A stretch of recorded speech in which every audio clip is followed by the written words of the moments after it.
Saudara-saudariku yang terkasih dalam Kristus, selamat bertemu kembali dalam kutipan Injil dan renungan harian pada hari ini.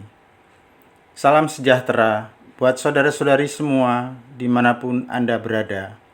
Damai dan sukacita oleh Roh Kudus melimpahi dalam hati dan kehidupan saudara-saudari semua. Amin. Dalam nama Bapa dan Putra dan Roh Kudus. Amin. Tuhan, Engkau adalah kekuatanku, dan hanya kepadamu aku berlindung. Semoga hari ini aku dapat mengisinya dengan pekerjaan yang dapat menyenangkan hatimu, sehingga dapat dirasakan oleh siapa saja yang kujumpai. Engkau telah memberiku dengan cuma-cuma. Semoga aku dapat menjadi saluran rahmat-Mu tanpa memandang muka. Amin. Bacaan pertama dikutip dari kitab kedua Makabe bab 6 ayat 18 sampai 31. Ada seorang ahli Taurat terkemuka bernama Eleazar. Dia sudah lanjut usia dan sangat terhormat. Ia dipaksa membuka mulutnya untuk makan daging babi. Tetapi ia lebih mengutamakan mati secara terhormat daripada hidup ternista. Maka ia memuntahkan daging yang haram itu dan dengan rela hati menuju ke tempat deraan. Memang demikianlah seharusnya tindakan orang yang berani menolak apa yang tidak halal untuk dikecap, kendati secara naluriah ia mencintai hidupnya. Tetapi para pengurus perjamuan kurban yang tak halal itu telah lama kenal baik dengan Eleazar.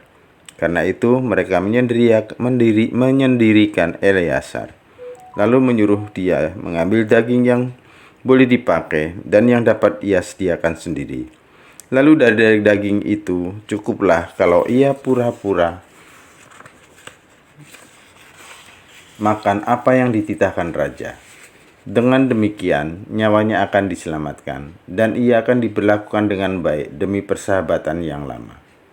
Tetapi Eleazar mengambil keputusan mulia yang pantas bagi umurnya, bagi kehormatan usianya, dan bagi ubannya yang jernih dan amat mulia.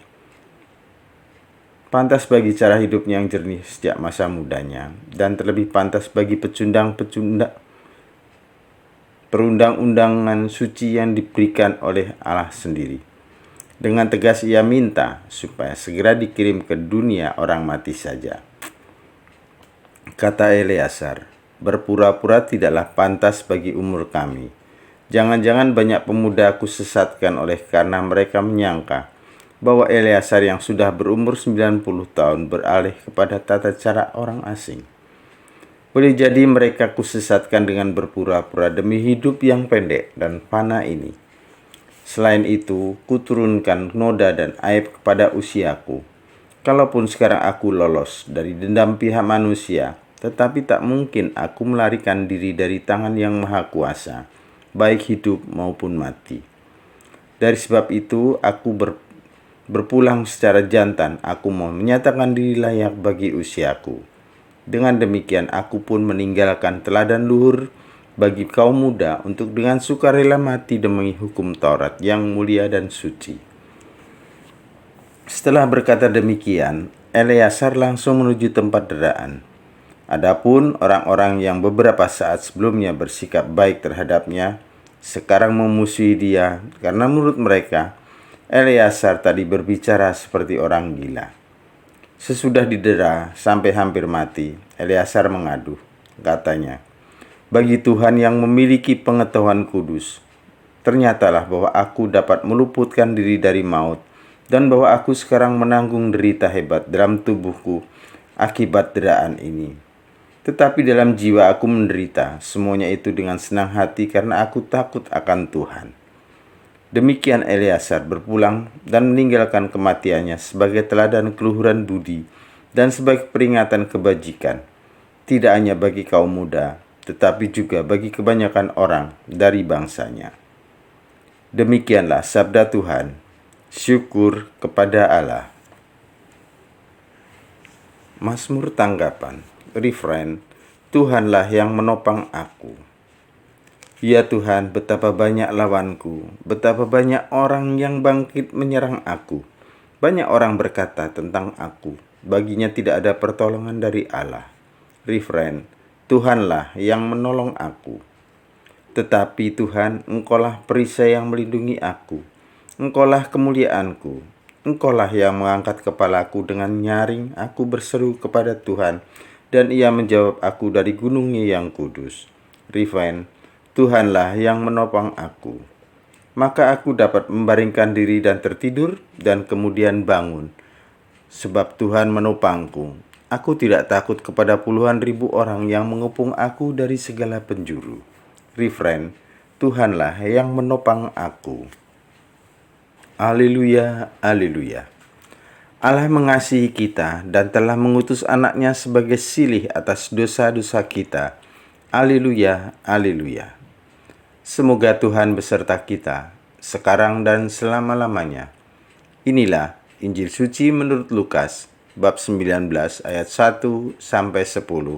Dimuliakanlah Tuhan. Yesus memasuki kota Yeriko dan berjalan melintasi kota itu. Di situ ada seorang kepala pemungut cukai yang amat kaya, bernama Zakheus. Ia berusaha melihat orang, apakah Yesus itu, tetapi ia tidak berhasil karena orang banyak dan ia berbadan pendek. Maka berlarilah ia mendahului orang banyak, lalu memanjat pohon ara untuk melihat Yesus yang akan lewat di situ. Ketika Yesus sampai di tempat itu, ia melihat ke atas dan berkata, Zakheus, segeralah turun. Hari ini aku mau menumpang di rumahmu. Zakheus segera turun dan menerima Yesus dengan sukacita. Tetapi semua orang yang melihat hal itu bersungut-sungut, katanya, ia menumpang di rumah orang berdosa. Tetapi Zakheus berdiri dan berkata kepada Tuhan, Tuhan, separuh dari milikku akan kuberikan kepada orang miskin, dan sekiranya ada sesuatu yang kuperas dari seorang, akan kukembalikan 4 kali lipat. Kata Yesus kepadanya, hari ini terjadilah keselamatan atas rumah ini, karena orang ini pun anak Abraham. Anak manusia memang datang untuk mencari dan menyelamatkan yang hilang. Demikianlah sabda Tuhan. Terpujilah Kristus. Saudara-saudari yang terkasih, membaca kisah Zakheus dalam Injil pada hari ini mengingatkan kita tentang kisah pertobatan, keselamatan serta kasih Tuhan yang tidak terbatas, menjangkau semua manusia. Menurut Lukas, Zakheus adalah seorang yang kaya raya. Dengan kekayaan ia peroleh dari sebuah pekerjaan sebagai kepala pemungut cukai atau penagih pajak. Itu adalah sebuah pekerjaan yang sangat tidak terpuji di mata rakyat. Karena pekerjaannya itu, ia dibenci oleh banyak orang, khususnya bangsa Yahudi. Sebab dinilai hanya menguntungkan orang-orang Roma yang menjajah bangsa Yahudi kala itu. Sehingga Zakheus dianggap sebagai pengkhianat bangsa. Zakheus menyadari posisi dirinya yang jelek di mata orang banyak. Tetapi ketika ia mendengar bahwa Tuhan Yesus baru saja memasuki kota Yeriko, tempat tinggalnya, muncul dorongan hati dan keinginan yang sangat kuat untuk dapat melihat Yesus. Zakheus pun tidak lagi mempedulikan pandangan orang tentang dirinya. Ia berusaha sekuat tenaga untuk dapat melihat Yesus dan tidak takut kehilangan gengsi. Meski kaya raya, dikatakan ia juga bertubuh pendek. Itulah sebabnya ia kesulitan untuk bisa melihat seperti apa Yesus itu. Ia kesulitan menembus kerumunan orang dan kalah tinggi dibanding orang-orang pada umumnya. Sehingga dengan membuang rasa malu, ia mengambil keputusan untuk memanjat pohon seperti anak-anak. Disinilah titik awal di mana Tuhan menjumpai Zakheus. Tidak ada orang yang menyangka, bahkan Zakheus sendiri tidak, kalau Tuhan Yesus akan menyapa, bahkan akan datang ke rumahnya. Menjadi bukti bahwa Tuhan tidak pernah memilih-milih orang yang akan dikunjunginya. Meski di mata orang banyak, Zakheus bukanlah sosok yang baik. Tuhan tetap menjumpainya. Namun, perlu kita perhatikan juga bagaimana usaha Zakheus dalam menemukan kesempatan langka itu. Ketika dia tidak berhasil menemukan ruang untuk melihat Yesus disebabkan oleh ukuran tubuhnya yang pendek, ditambah kebencian orang terhadapnya, tidak akan ada peluang baginya untuk bersaing dengan kerumunan orang banyak. Tidak akan ada orang yang mau memberinya jalan. Maka dia membuat keputusan untuk memanjat pohon dengan resiko terjatuh sekalipun agar bisa melihat Yesus. Saudara-saudari yang terkasih, perjumpaan dengan Tuhan adalah momen yang sangat spesial untuk setiap orang. Namun, peristiwa perjumpaan dengan Tuhan pun tidak akan terjadi begitu saja tanpa usaha dari kita sendiri. Kisah Zakheus adalah contoh yang dengan jelas menunjukkan hal itu. Begitu kuatnya keinginan dia untuk melihat Tuhan Yesus, sehingga harus diupayakan dengan usaha, pantang menyerah, menghilangkan rasa malu, membuang gengsi, bahkan bertindak seolah-olah seperti anak kecil. Disitulah Tuhan tergerak untuk menjumpainya. Tuhan memang membenci dosa, tetapi Dia jelas tidak membenci orang berdosa. Justru sebaliknya, Tuhan mengasihi orang-orang seperti ini dan semua manusia tanpa terkecuali, termasuk Zakheus, Anda dan saya. Justru untuk orang-orang berdosa seperti kitalah Tuhan Yesus datang ke dunia demi membebaskan dan menyelamatkan kita. Dan ketika kita mau membuka hati untuk kehadiran Tuhan di dalam hidup kita, kita pasti diubah, dibebaskan, dan akhirnya memperoleh keselamatan.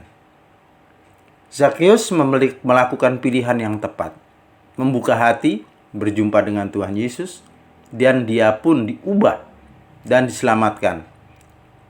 Sebagaimana tertulis dalam Injil Lukas, bab 19 ayat 8-10. Saudara-saudari yang terkasih, kita pun orang berdosa seperti Zakheus. Tetapi apakah kita mau mengambil keputusan sebagaimana yang Zakheus lakukan?